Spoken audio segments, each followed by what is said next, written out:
Fala, nação atleticana, tudo bem com vocês? O meu nome é Luiz, sejam bem-vindos ao canal Palavra do Atleticano. E no vídeo dessa quarta-feira nós vamos falar da derrota do Atlético Paranaense para o Cruzeiro em duelo válido pelo Campeonato Brasileiro. Então fiquem comigo que logo depois da vinheta a gente volta para falar sobre tudo o que aconteceu nessa partida.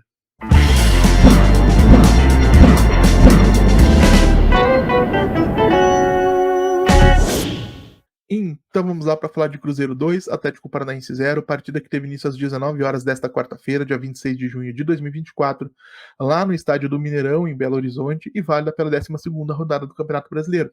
E falando do primeiro tempo, pessoal, o que a gente pôde perceber é que, embora a posse de bola tenha sido dividida e ela passou 50% do tempo com cada uma das equipes durante os primeiros 45 minutos, foi o Cruzeiro quem dominou amplamente as ações nesse período, impedindo o Atlético Paranaense de jogar. E como é que a equipe do Cruzeiro fez isso? Pressionando o tempo todo o portador da bola, cortando linhas de passe e impedindo ao Atlético que conseguisse construir desde o seu campo de defesa. Tanto é que a gente viu em muitos momentos a equipe do Furacão precisando se valer de lançamentos longos para aliviar essa pressão exercida pela equipe celeste. E nesse contexto de um Cruzeiro que não permitiu o Atlético Paranaense jogar, a gente ainda viu um meio de campo do Cruzeiro muito bem embasado por Lucas Silva, Lucas Romero e Ramiro, dar todo o suporte necessário para que um jogador com a qualidade técnica que tem o Matheus Pereira ser o mais influente possível e assim se tornar um diferencial técnico. E aí, quando a gente fala nesse contexto, nessas circunstâncias, é evidente que o Cruzeiro, quando abre o placar aos 15 minutos com o Gabriel Veron, o faz com muito merecimento. E se o Cruzeiro tivesse voltado ao seu vestiário depois da primeira etapa com 2 gols de vantagem no placar, acho que ninguém ficaria surpreso. Só que antes da gente falar do segundo tempo, acho que é importante que a gente faça uma pausa para falar de Matheus Pereira e trazer isso um pouquinho para nossa realidade. Por que eu digo isso? Porque a equipe comandada pelo técnico Fernando Seabra explorou de maneira ímpar as qualidades do seu camisa 10, do seu criador de jogadas. E como é que isso foi feito? O Matheus Pereira recebeu toda a liberdade para circular pelo campo, tanto para atuar entre as linhas ou na zona 14, como dizia o Osório, quanto para recuar próximo dos volantes, cair pelas laterais do campo para gerar espaços e principalmente foi procurado o tempo todo pelos seus companheiros. E por que é que eu estou destacando isso de maneira tão veemente?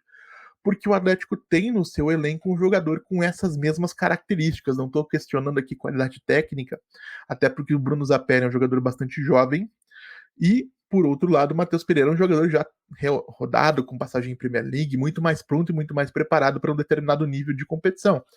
Mas a verdade é que, em termos de qualidade, o Bruno Zapelli tem muito talento e, se fosse melhor explorado, poderia ser um diferencial importante para o Atlético. Tanto é que, com metade dos minutos do Fernandinho, tem números muito parecidos em termos de assistências, de passes decisivos. Um meio atacante argentino que poderia ser um diferencial técnico para o Atlético se fosse melhor explorado dentro de um contexto coletivo.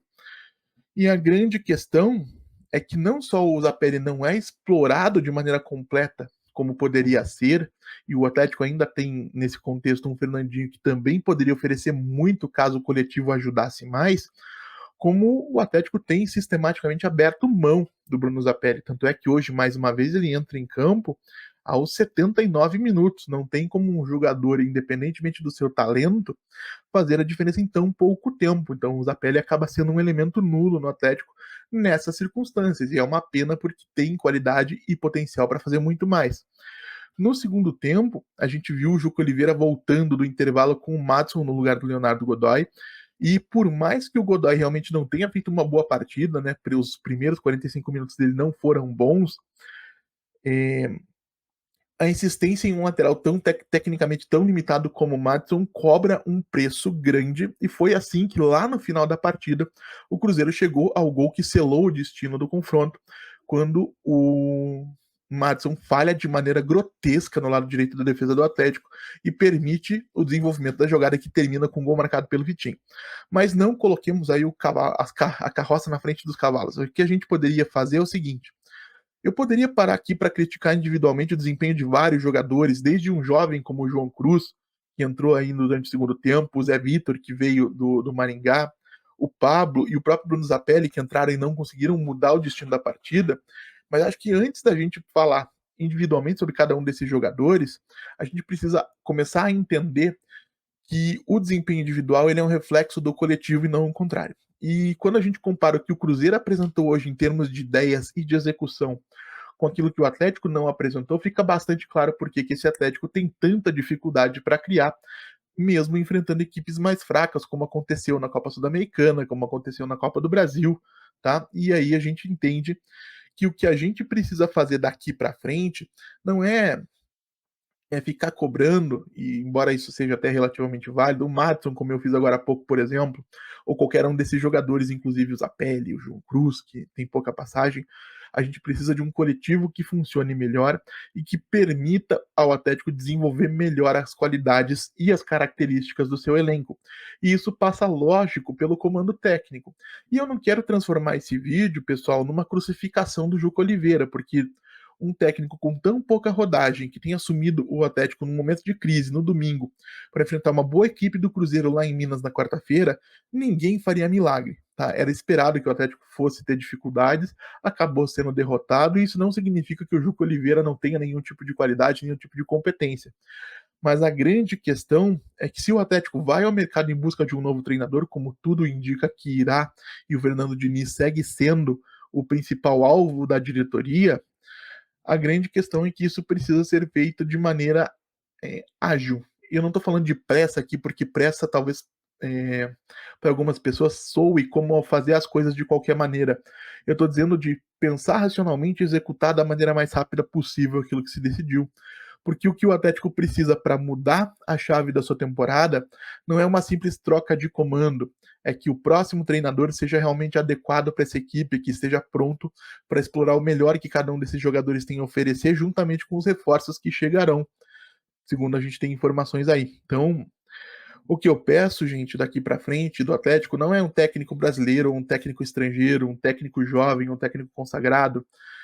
O que eu peço é que o próximo treinador que chegue ao CT do Caju chegue com ideias e com uma metodologia de treinamento suficiente para colocar as suas ideias em prática. Porque hoje, contra o Cruzeiro especificamente, a gente pode perceber a diferença que faz você ter um coletivo que funcione. Tá? E isso pro Atlético tem feito falta e não é de hoje. Mas quero saber também a opinião de vocês, claro. O que vocês acharam do jogo, quem foi bem, quem foi mal, o que vocês acharam dessa primeira partida do Juca Oliveira como técnico interino, gostaram ou não gostaram?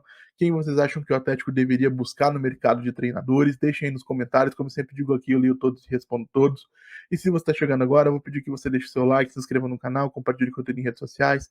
A gente volta a falar de Atlético Paranaense amanhã aqui no canal Palavra Atleticano. Muito obrigado mais uma vez pela atenção de todos e até a próxima.